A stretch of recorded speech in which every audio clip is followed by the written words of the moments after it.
Good afternoon.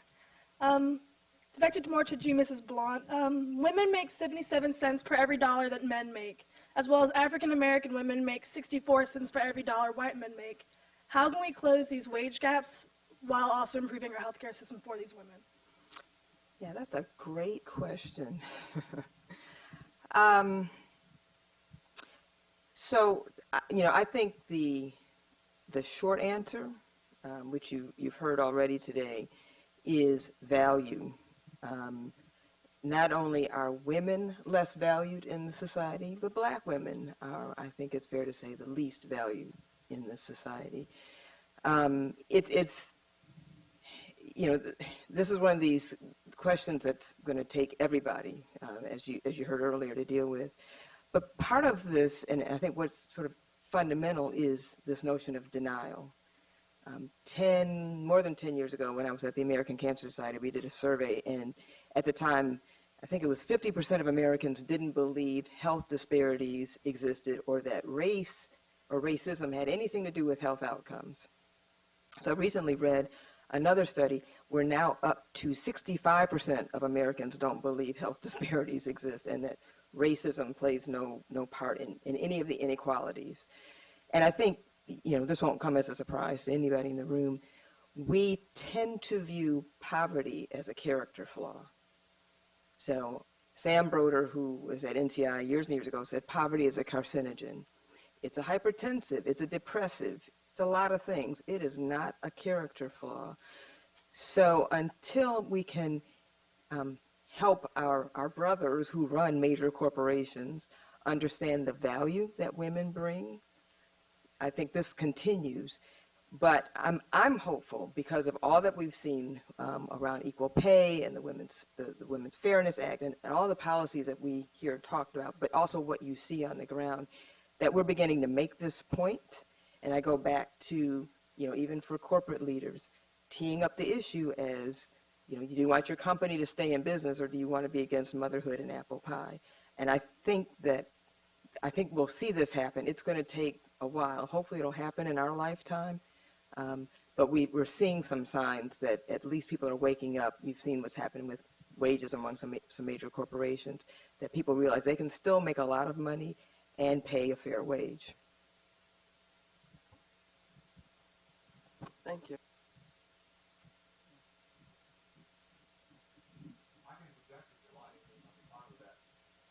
Albert Trillian.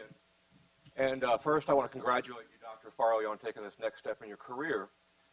You mentioned some past campaigns, I think, from the CDC. The one with Terry and smoking cessation is very, very impressive. I'm wondering what other issues your company is going to look at related to public health and how sensitive you're going to be around some that are more volatile, or if you're going to go after those as well. And I'm thinking specifically around the issue of gun violence. I also think about, I don't see controversy there, but some people do around immunizations. I think Ebola was mentioned, but flu vaccinations are very important. I'm wondering what other issues you're going to be looking at with your new company. Yeah, good question. We're trying to prioritize our work around those things which are going to have the greatest impact on health in America. And if you look at the statistics on risk factors, they'll lay out some behavioral determinants. And to me, the top four are smoking, unhealthy diet, physical inactivity, and excess alcohol consumption. Alcohol is something which doesn't get nearly enough attention from my perspective. And so I hope that we're going to be addressing all of those. I would imagine we're going to get beyond those, but I think those are immediately what is on my frame of mind. And we addressed a lot of those when I was in New York City. So we had a media campaign on alcohol. We had a media campaign on physical activity, which wasn't terribly successful, but at least it was a first try. And we did a lot on smoking. And then we worked on sugary drinks.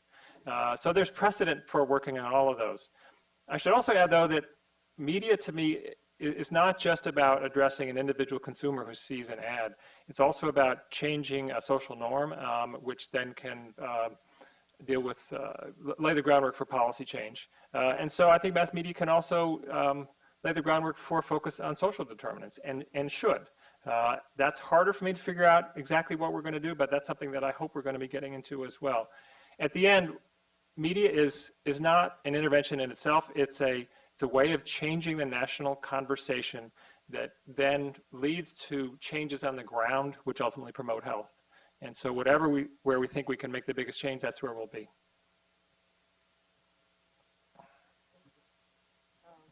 See a question here. Right. I think they want you to wait for the mic so that people on the web can also hear you. So I'm with the Metropolitan Washington Public Health Association Disparities Committee, and we've been very active in the last couple of decades, I guess, on different issues. But more recently, we've become involved in the mass incarceration issue and how to tell the story to overcome some of the racism embedded in the war on drugs and the struggles of people to get jobs now and housing. And I was a physician. I just retired about a month ago. And for many, many years, I never really understood all the time why people didn't have jobs when they came in to see me. And gradually, I realized that many of these folks had been in jail and were having a lot of trouble getting jobs or housing and so forth. And I think that it would be very interesting, both in terms of how the media could address this question and also how medical education and any of the organizations could tell the story in a way that would not be so much blaming everybody for being in jail, would note that many of the drugs that put them in jail in the first place are now becoming legalized or becoming less offensive to people, and figure out how to tell this story in a way that's good. We circulated a petition against Metro, which is the transit system in D.C. and suburbs, for stopping 2 years ago to hire people who had a record. And this is a vicious policy they have, by the way, and I have some flyers on that if you're interested. But in the process, we tried to figure out how to talk to people across the city about this issue. And so I'm interested if you have any ideas about how we can do that, and to recognize the fact that mass incarceration not only hurts the individual who's in jail, but the community and many of the women who serve them, relate to them.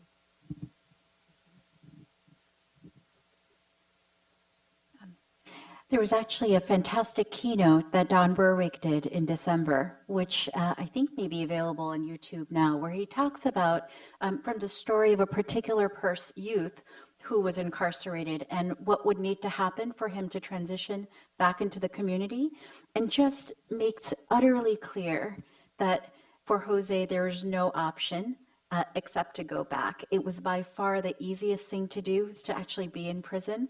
It was much harder to raise the $500 to get a driver's license, to not have a place to go, to have a difficult time getting a job, all of the barriers that occur once you've been incarcerated. And there are actually amazing programs like UTEC that are reducing the recidivism rate by 75%. And what it takes to do that is also known. There are actually bright spots about about breaking the cycle of racism, incarceration, and poverty, and re-incarceration. And yet most of these solutions actually aren't scaled up or available across communities. And so one of the things we're trying to do is figure out how we can take those kinds of bright spots and not only help create messages that everyone can be aware of so that they can have an understanding of the issues at the level of the person that's going through that process, but also have a way of sourcing systemic solutions that can be adopted across communities. Thanks. You want to comment on that as well, please? Very briefly, I mean, I have to agree with everything you said. There's an interesting book out. I think her name is Jill Leov. It's called Ghetto Side. And she was a reporter embedded with the LA Gang Crimes Unit. She talks about, the life of the police officers. But what was interesting is the opening line in the review in the New York Times said black men are 6% of the population and 40% of the murders. And so from, if I'm an economist, and I'm not, but I think there ought to be some field of epidemiologic economy, or an economist who's also an epidemiologist. I would love to do that. Just knowing what I know about as being an epidemiologist gives me this much, but I'd love to be an economist too. But you can see the overall negative economic impact of this incarceration policy that we have here. Because if you could get men out and get them jobs, then they don't actually go back. And that has been established time and time again. But what we get is this constant cycle, and then you see it play out in disease in terms of HIV and its concentration in urban centers. So there's every reason and every economic benefit to break this cycle, to take the kinds of programs that Tom was talking about and scale them and replicate them. But then we have to look at this perverse incentive for why that doesn't happen. And that's where we need to hear more voices speak out against that. I'm going to take the prerogative of the chair and just mention something that the thread that I hear coming through these talks. I think it's very instructive that all of our questions about how to make America healthy have been on social determinants. You know, we've had a couple of questions on economics. The economics gets into what businesses do. We've talked about the relationships between these different issues and how to get to the root causes. I mean, alcohol, for example, is underneath a lot of the other social issues. So, you know, one question is, how does public health leverage the forces necessary to address these problems? It, you know, could make you feel powerless if you thought, well, who's in control of the justice system and how do we get in there? I mean, it turns out that one of our members and who's been on the board of directors and so forth is now at the Justice Department, you know, and so how are we getting into the places of power where these things are controlled? And if one sort of idea in response to the last question, the Fresh Food Financing Initiative, which is the program to get grocery stores to open up in underserved neighborhoods, has a specific element in a lot of communities about hiring ex-offenders, because the communities who getting these grocery stores insist that that be a part of it.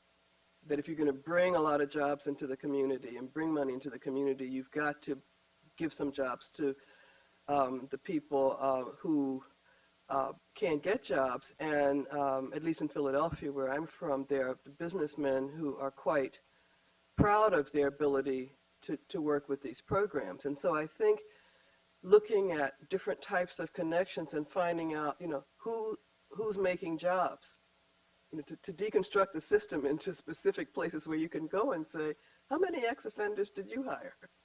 What's keeping you from hiring ex-offenders? I mean, I think we have to think as creatively as possible about influencing things over which we have no direct power. And I'd love to hear some comments or questions about, you know, other success stories perhaps in breaking through some of those areas so that we're not only sitting feeling we're on the outside while other people are controlling the health of the population.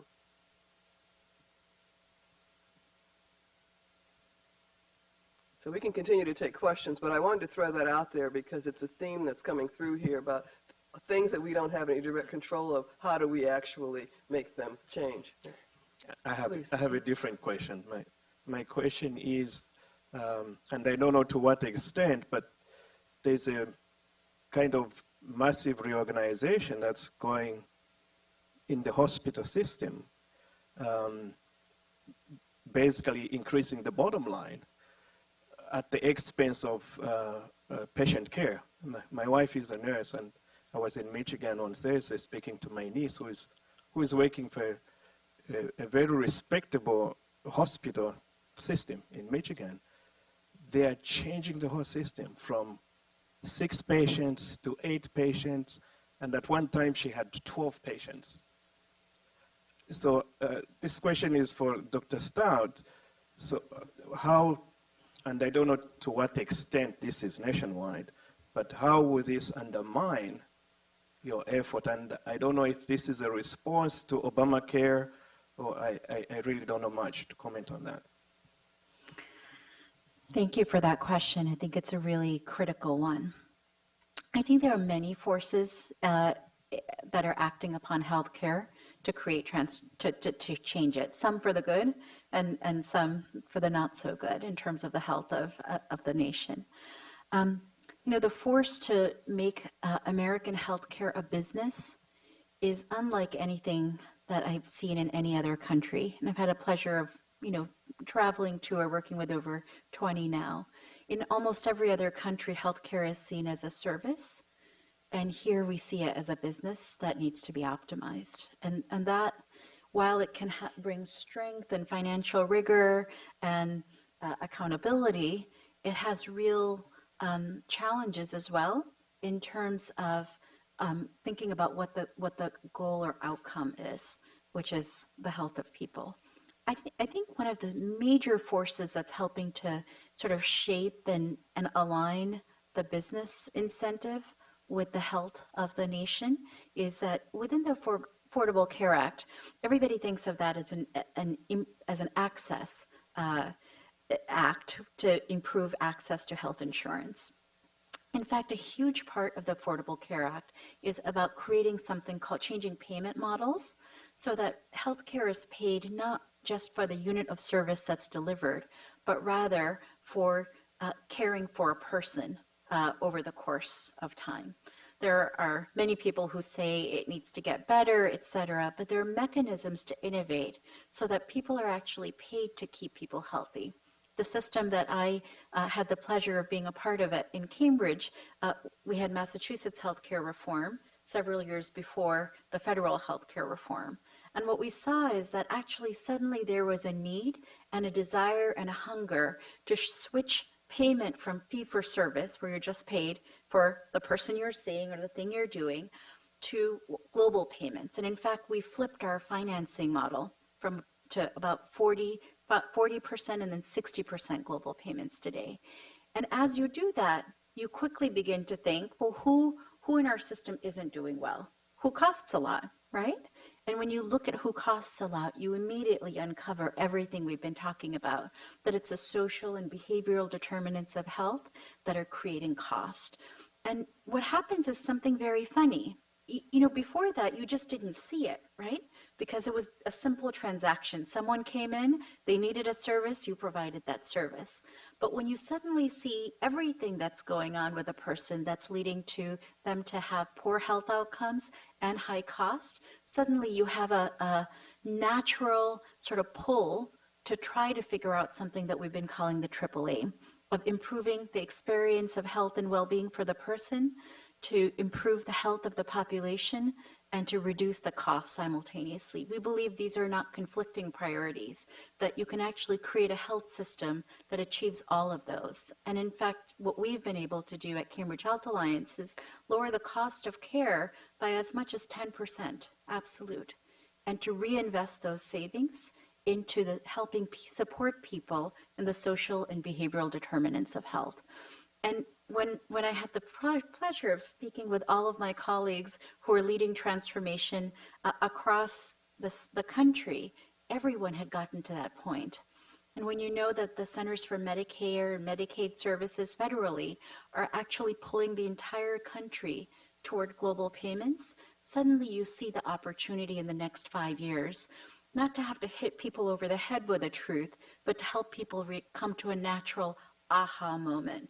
That as you look at what creates cost, it's not the medical determinants by and large, it's the social and behavioral determinants. And that creates opportunity for alignment. So let me just clarify. You're saying that in answer to the question about this, optimizing the business, that if the Affordable Care Act applies to all hospitals, I mean, there's no such thing as a hospital that would be exempt from the Affordable Care Act, then would they be held responsible for the outcomes? Well, yes and no. Interestingly, there are hospitals that have great outcomes but refuse to accept Medicare or Medicaid, our public good. So when you think about disparities and access, it's a whole different kind of disparity. And their outcomes look great because they've excluded the poor, they've excluded people with mental health issues. And it's I think a different kind of thing that we need to think about.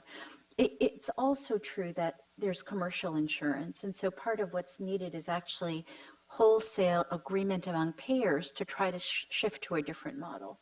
But payers are actually quite willing to do that, and many are willing to begin to innovate and are already moving that way. That's helpful. So we know what some of the, the devil is in the details of this, right? So.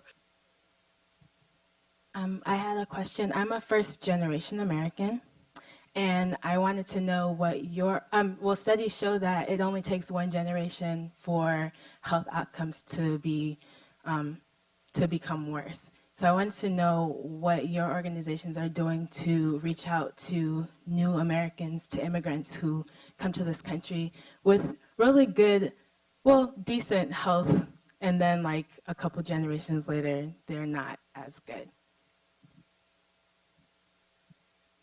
Answer to that. Yeah. Yes. So the Black Women's Health Imperative actually has had a number of projects historically outside the country, some countries in Africa and also in the Caribbean, partly to try to understand that. We don't currently work outside the U.S., but we take care of, all women. And you're right. I mean, the longer you're in this country, the worse off you are. But one of the ways that we're hoping and are addressing this, but hoping to do more, is to be really respectful and mindful of the cultural traditions of the women we serve. We cannot treat all Black women like they're just Black women, because there's no monolithic Black woman. So part of what we've done in places like Chicago and Los Angeles, because we're across the country, is to encourage that dialogue, get women to share their stories. What have you learned from your mother and your grandmother that you still do today that works, that helps keep you emotionally stable, physically healthy, financially healthy, that sort of mother wit. And so, our work is designed to make health easy. I say we want to put it in the way. We want women to trip over health everywhere they go, whether it's emotional health, financial health, physical health. I want women to say, here it is again. One more opportunity to be healthy and do something healthy. And part of that is not is honoring the traditions that they come from and listening to what our mothers and grandmothers have said to us forever that we chose to ignore in many cases, but now are coming back, that we can share with each other. So that's part of what we're doing, and we're encouraging women, because we are social animals, do things together. Whatever it is, whether you go eat or work out or shop or, plan for college education for your kids, talk to each other, mind each other's business, get involved, feel connected. I think Dr. Christopher talked about that. If we can feel connected not only to each other, but to our past, that will go a long way to help us stay healthy. I just wanted to follow up, because I think this is an interesting issue that we haven't explored too much. Are the youth in communities, first generation, second generation, are they more vulnerable? Have you done any work with youth to see if there's a particular vulnerability to taking on risk when people, when women move to this country and then the children want to be more like, American or whatever? It's interesting that the youth who come to the country actually are more resilient, less likely to fall into kind of what we see the media portrayal, especially of Black women. I mean, we've seen the Real Housewives and everybody else, and I don't know a soul who actually acts like that. But obviously, if your parents are immigrants, but you're born here, you grow up differently than your parents. And so you're a little further removed from the tradition that your parents and grandparents have. So those kids, less susceptible than sort of African Americans who've been here for generations, but more susceptible than those who come from to the country. I think Asian youth have been shown to have actually much higher levels of mental health challenges in many communities who are first generation, just because the expectations of how parents speak with and think about the way in which they communicate with their youth, and often the way that parents got there, which was through a system where the only way you could get out of poverty is through education. And so everything was about that, which is very different than the messages that we sometimes send as a society, that can create a lot of conflict as well. So we have to bring those youth along with us in the movement and find some leadership there too as well. Thank you. My name's Mary Tierney. I'm a pediatrician, and been working with the American Academy of Pediatrics on a whole variety of issues, including gun violence. I also ran a Medicaid program for the United States at what is now CMS. So you kind of got me into this. What are we doing for the young people? And by that, I mean birth to 21. And to get this resilience. And how can we collaborate together? Just one quick statement. American Academy of Pediatrics in Bright Futures was funded by HRSA and is in the Affordable Care Act, talked about that the only safe gun in a house with children and youth is no gun. Got sued by the governor of Florida said that physicians were no longer allowed to talk about gun violence and gun safety. We sued, and then won, and then it got overturned by a higher court. So I guess I'm just asking all of you, what are we doing for the young people? Let's start talking to them when they're infants. Thanks. So who has answers to that? Well, go ahead. So I practice, I'm an internist and a pediatrician. I practice in a community that there's an incredibly high rate of gun violence. And fortunately, we don't live in Florida, so we can talk with people about that. But it seems to me that the problem starts much earlier than that. And I actually wonder about solutions. The cycle of addiction and violence in particular is incredibly prevalent. And breaking that cycle, it's not enough to just talk with people in a 30-minute visit, even several times a year.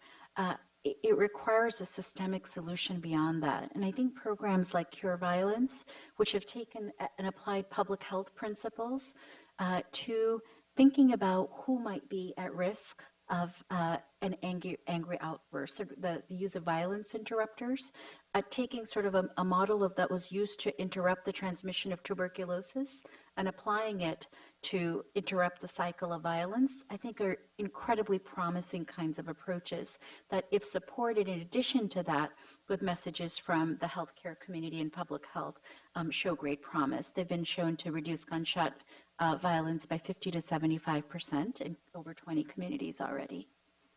I'd love to see those scaled.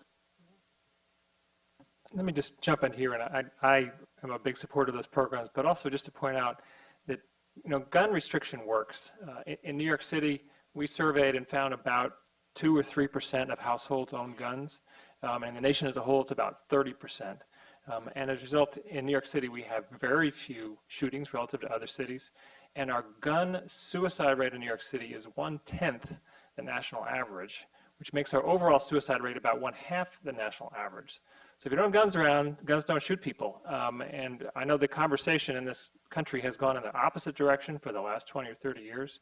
But I hope that as a public health community, we can really say that often enough and push the agenda back and say, we don't need to have so many guns. And if we don't have so many, then not so many people, particularly young black men, are going to get shot. So you can't stop there, because now you put yourself on the spot. So you have the public good projects and the media company and all the talents of marketers.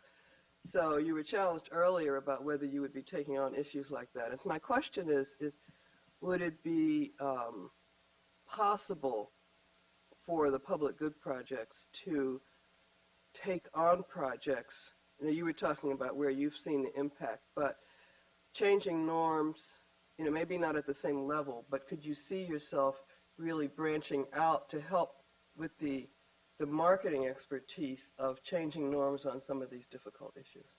I would love to take on gun violence with in media messaging and see if we could push a policy agenda. Exactly how I do it, I don't know, but I would love to do that.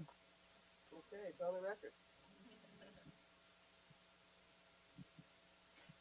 Yeah, this is for Dr. Stout. You just said something really interesting.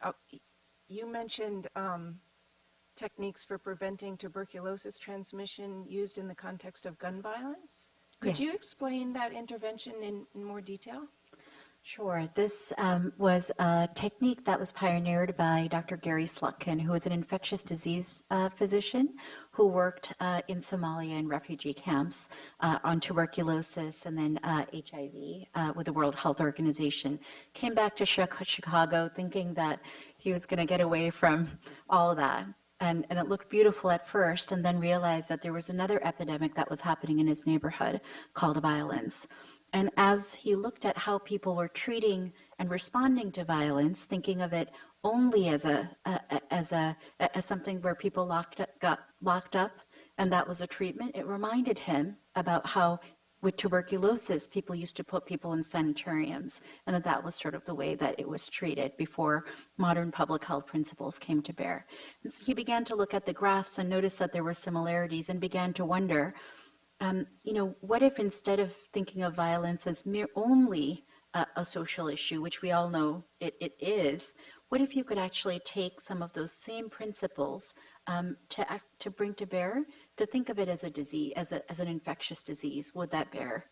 And what he did was say, well, if you think about someone who is likely to create, somebody has violence perpetrated against them in some way, or becomes angry and isn't able to cope and to sort of mitigate regulate their emotions, they're more likely to perpetrate against someone else, and that actually continues a cycle of increasing anger and violence. And so he created a new group of worker called a violence interrupter, who are people from the community who are skilled at relationships, are able to identify usually predominantly young men who may be who seem like they're just about to explode. And instead of doing that, to actually talk with them, befriend them, and help de-escalate the situation, and then put them in what they would call treatment over time, which is about anger management and other supportive services. Similarly, they then go and find all of the people very systematically that person interacted with, who may have also caught the epidemic of anger and violence, and to begin to start working with those people as well. And then they do broad-based community engagement of families that actually together mark things like 38 days since the last gunshot here, 50 days since the last gunshot wound, and talk about what they'll do instead with parks that are able to be used again for children to play in, which previously were places that were high trauma areas. And so it's a powerful program and a powerful model, not the only model. There are others out there, but I think that's the opportunity when we begin to really start working across sectors, to begin to think, how does something that works here, could it apply somewhere else if we think about it in a slightly different way? And just wanted to touch on Thomas' point, yes, I believe the only safe gun is no gun. But we really, from a systems perspective, and we in public health talk about this all the time, we've got to get at root cause.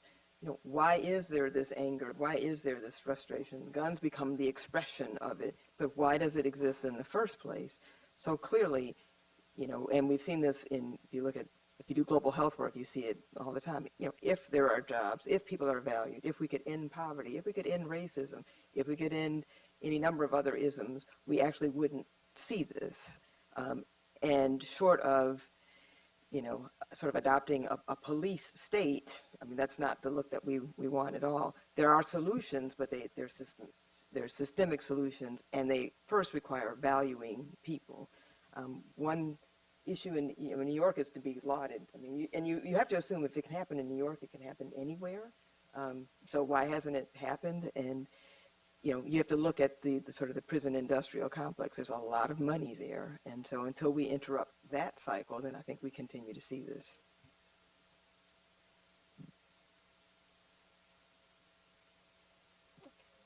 How many mics do we have, just to make sure everybody who wants one gets one? Okay, please. We have enough time for, I think, all of your questions. Okay.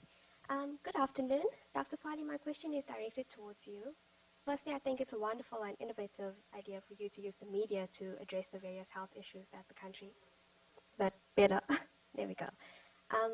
It's wonderful that you're using the media to influence our actions and ideas and so forth to address the various health problems that the country has. You spoke about alcohol, obesity, and now gun violence.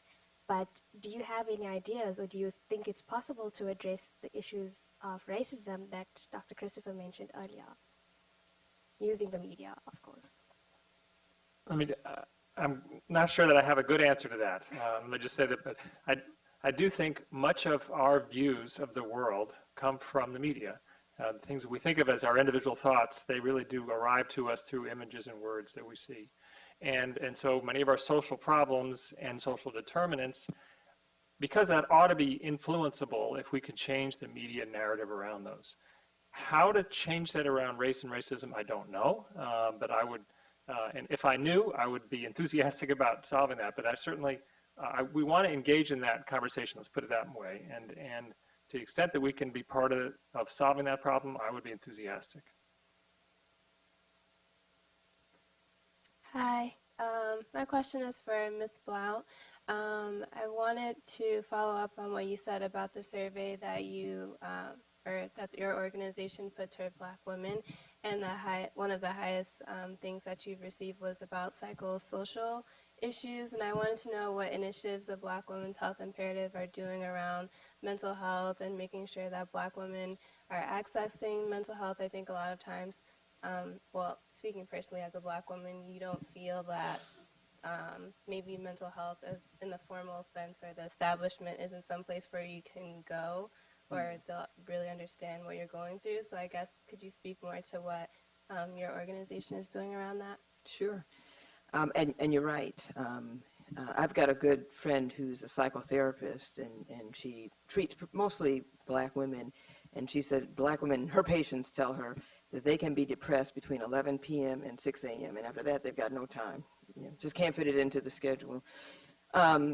And culturally, there are, we are reluctant to admit that, these are issues. So what we're doing is a part of our wellness program, which is it's called Grab Your Girls and Go, because we are social animals and women like to do things together, is to implement something that's called 7 and 7. So it's, what can you do in 7 minutes, or what 7 things can you do that are easy, that don't require you to go do anything extraordinary, so that we can put this in the hands of the everyday woman. And what we've discovered is the benefit of 7 minutes of meditation, and you can do that anywhere. The benefit of talking about whatever is happening in your life stressors. We give women different language to use. You don't, depression is a diagnosis, so you don't say, I'm depressed. We encourage women to talk about what it is they're feeling, to acknowledge what's happening in the workplace. I mean, what we've seen, in terms of talking about the connection between mental health and physical health, Black college-educated professional women have higher rates of low birth weight babies and maternal mortality than white women without a high school diploma. And a lot of that is stress. We don't know the complete reason, but a lot of it is stress. So we're encouraging women to talk about it, and then providing them resources in the various cities around where we do our work to get help, to seek help, whether it's, maybe it's a spiritual help, maybe it's going to see a psychotherapist. We're not dictating what it is, but we're showing them that this actually impacts their physical health, their family's health, and that they owe it to themselves to speak about it, acknowledge it, and get help. Okay, so this is for Mr. Farley. Obviously, obesity is a huge issue in our society, but I feel like pressures from the media also to be a particular image can also lead to negative public health issues such as eating disorders. So what are ways that through the media you can prevent these negative issues?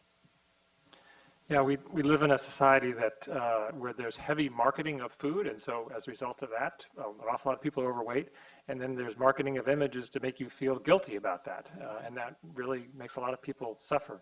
Our focus when I was in New York City was addressing the food marketing, and so our targets were never people who were overweight. Our targets were sugary drinks, and so that's what was depicted.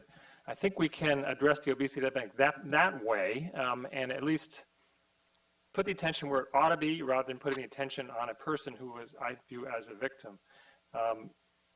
It is tough, though. I don't know that we have a way to control sort of the projection of the ideal body image out there, and there's a huge industry around that itself that's hard to counteract. But at least if we can draw people's attention to what is the real problem, which is the marketing of foods which tend to make people obese, and we can get closer to a solution to that problem.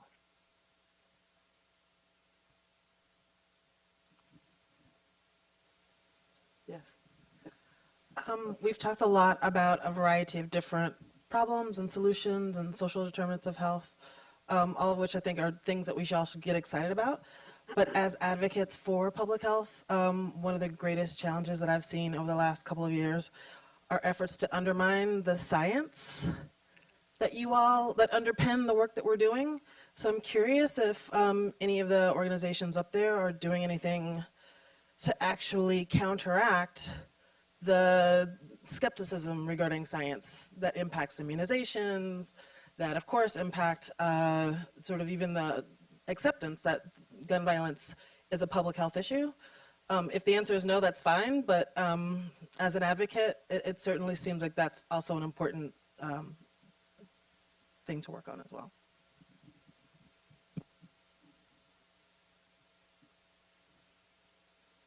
To answer on behalf of APHA, no?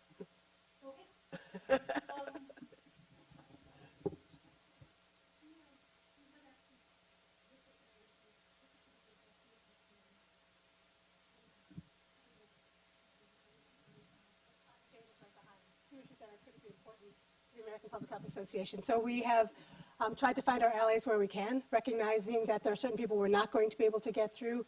And for some of this, we try and make the science so accessible that the people who are hearing it are hearing the counter piece. So if perhaps a member of Congress is talking about vaccines, what we try and do is put information out that is very basic, very clear, and makes the lack of connection between vaccine and things like autism indisputable. There are some things we're never going to be able to achieve. And there are some people who will hide behind the lack of science or the fact that they're not scientists as a way to kind of bypass that issue. But where we can, we are putting things forward that are as accessible to the public as possible. And with that, I would like to say that we are really, I know that there's one more question back there. Yeah, I have and one then quick after that, question. we are out of time. Actually, I have a quick two-part question.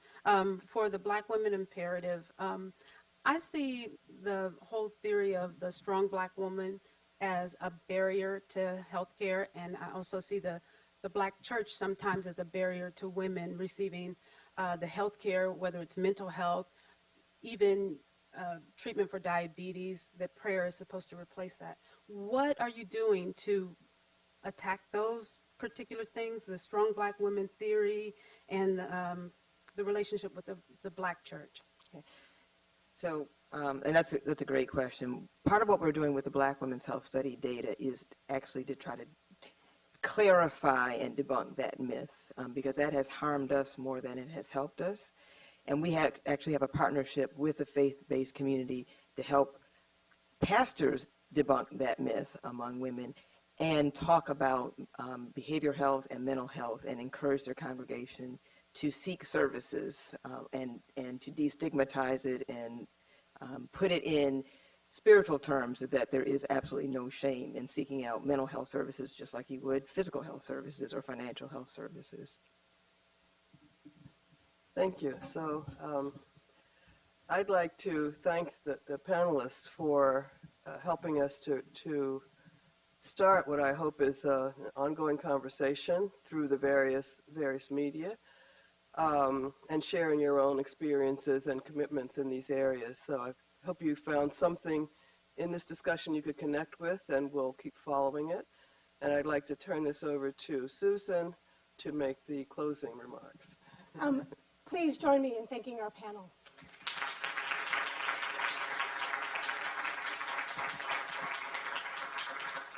thank you so much all for coming, for participating, for watching via the web. I don't know if people have been following, but Twitter has been lighting up, so we really appreciate that. I think this really is the beginning of the conversation. It's a kickoff to National Public Health Week, but it's a kickoff to a 15-year project to really help create the healthiest nation. So we are excited to partner with each and every one of you, and we have started that with a couple of you, and we will continue to do that. And there is food out there. Please continue that conversation at a reception at our, and again, happy National Public Health Week, and enjoy.